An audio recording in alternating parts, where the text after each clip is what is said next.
for being here. Thank you so much for this interview. It's always a pleasure to see you. Likewise. Appreciate it. Thank you. So let's start with one of the hottest issues on the agenda right now, Iran. First of all, tell me, what do you think will happen? Well, I'll give you my 2 cents worth. That's about what it's worth. I don't think we're putting about a third of our Navy in and around the Middle East just for leverage. That's my guess. There's a couple things going on here, I believe. First of all, I believe the Islamo-Nazi regime in Tehran will do its very best to slow walk any negotiations and to resist doing what the president is telling him he wants done. And so they may walk into a trap. I also think the president is no fan of this regime. He is very good at hiding the ball, very good at sending mixed signals, which confuses both enemies and allies alike, although I don't think he's confusing at all the messaging and the discussions with the Prime Minister of Israel, Benjamin Netanyahu. I'm sure they're on the same page. So my guess is we are organizing now for a major attack, hopefully for regime change, because that's the only thing that's going to work. I think if they would accede to all his demands, maybe they'd get a deal, but they're not capable of it, and they won't do it because they exist to kill.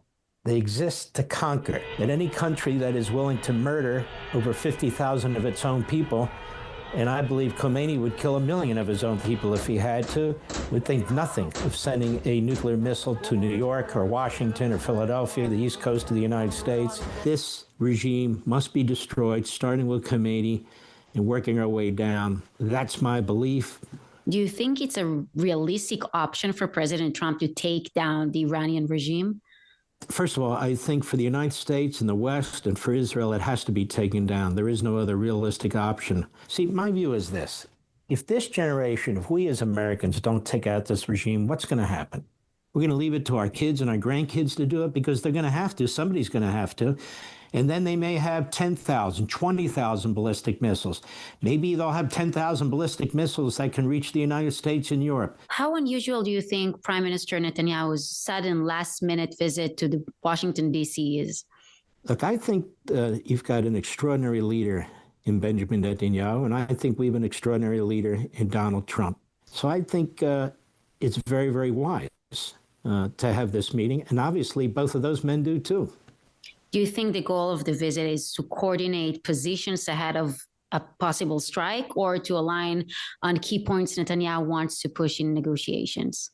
I'm guessing both. I really have to believe and do believe he'll do the right thing. I feel the same way with Bibi Netanyahu, who has brought Israel through really its most tumultuous time, incredibly so, and has won multiple wars on multiple fronts. And this is the next challenge. And look, from my perspective in the United States, this is our opportunity. You don't get 2 opportunities. They're on their back. The people have risen. This is a regime that's hated by its people, that is slaughtering its people. This is a regime that has been effectively defeated on the battlefield. That doesn't mean it's going to be easy. They do have these damn missiles, but they're going to have a whole lot more, and we ought not be breathing life back into this administration. Donald Trump loves Israel, and he loves the Israeli people, and he is very close to Netanyahu, despite all the propaganda in the media. And they work very closely together, which is why he's provided arms for sale, which is why we're working so closely on intelligence and on military innovations, I would say more than ever before. I want to challenge you. What message would you like to send to Khamenei? We're coming to get you. Your days are numbered. You better dig a very, very deep hole, and you better stay there like the cockroach that you are.